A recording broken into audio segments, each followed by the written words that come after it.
సినీ నటుడు డీఎంకే అధినేత కెప్టెన్ విజయకాంత్ అనారోగ్యంతో బాధపడుతూ ఇవాళ తుది శ్వాస విడిచారు. ఆయన ఆరోగ్య పరిస్థితి కొంతకాలంగా విషమంగా ఉన్న సంగతి తెలిసిందే. ఈ మధ్య కోలుకుని ఆసుపత్రి నుంచి డిశ్చార్జ్ అయిన విజయకాంత్ కోవిడ్ బారిన పడ్డారు. చికిత్స పొందుతూ తుది శ్వాస విడిచారు. ఆయన మరణ వార్త తీవ్ర విషాదాన్ని నింపింది. విజయకాంత్ 80-90 దశకాల్లో వందలాది సినిమాల్లో నటించారు. విజయకాంత్ తమిళనాడులోనే కాదు, తెలుగు రాష్ట్రాల్లోనూ ఎంతోమంది అభిమానులు ఉన్నారు.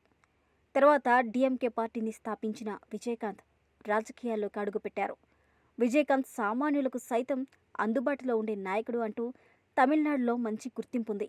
అయితే లక్షలాది మంది అభిమానులకు, కుటుంబ సభ్యులకు దూరమవుతూ తిరిగిరాని లోకాలకు వెళ్లారు. ఆయన మరణ వార్త సినీ రాజకీయ లోకాన్ని దుఃఖంలో ముంచేసింది. కొన్ని రోజుల క్రితం విజయకాంత్ మియాట్ ఆసుపత్రిలో చికిత్స పొందారు. తర్వాత డిశ్చార్జ్ అయి ఇంటికి వెళ్ళిపోయారు. దీంతో విజయ్ ఆరోగ్యం కుదుట పడిందని భావించిన అభిమానులకు ఈ వార్త కలిచివేసింది.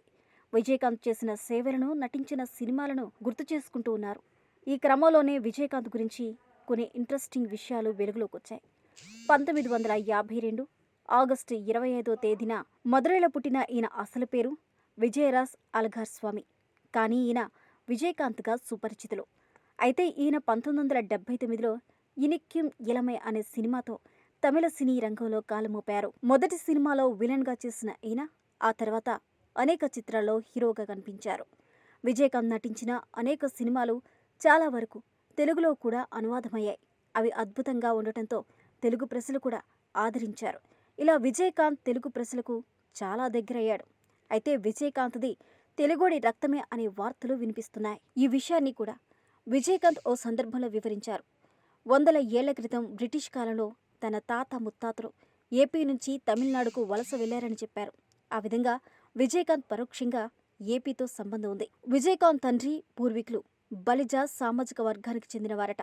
కాగా ఆయన మృతి తమిళ సినిమా ఇండస్ట్రీలో అలానే రాజకీయాల్లో తీరని లోటును మిగిల్చింది.